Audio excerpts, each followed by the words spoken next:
Hi and welcome back to Our Children Australia. Today's blog post comes as a result of a user question, and I think that came out of last week's blog regarding orders and whether, if you have orders in place, can you still have flexibility to do your own thing. So as I said last week, if your orders have that clause that you can spend time with your child as agreed, but failing agreement, this is what happens, then generally yes. But you do need to speak to your solicitor about this, or your lawyer, because obviously we can't give you legal advice.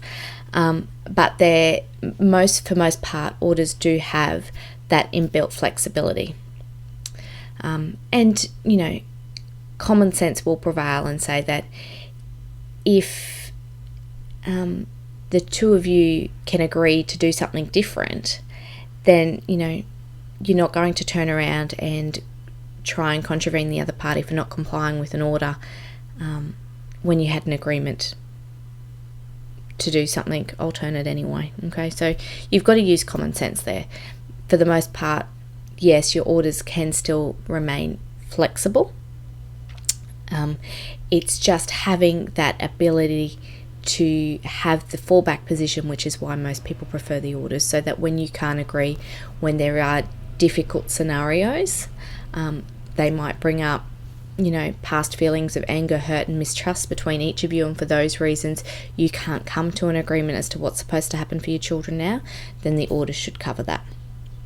But certainly at the end of the day, if you're concerned that your orders don't have that inbuilt flexibility clause, go and seek independent legal advice. But at the same time, remember that if you two can come up with an alternate agreement, you can always put that into a parenting plan. You don't need lawyers to do that.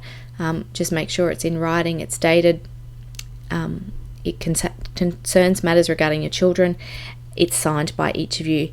Having said that, obviously before you do a parenting plan, please seek independent legal advice, because remember that parenting plan will always trump the orders. So there's all those little bits and pieces that you do need to be mindful of when you are drafting your own agreements in the future. But again, just having a verbal agreement, or having an email, using our communication wall, using our calendar to say, yep, that's agreed, that's fine as well. Won't be enforceable in court, but at the end of the day, at least you've got your evidence there to say, yes, it was. This is what was agreed, if the other party did try to contravene you or something like that. So I hope that answers your question. If you've got any other questions you want answered, please put them in the comments below. You can email us, use the contact us form. Otherwise, come over and check out ourchildren.com.au to see what other information, resources and services we have available.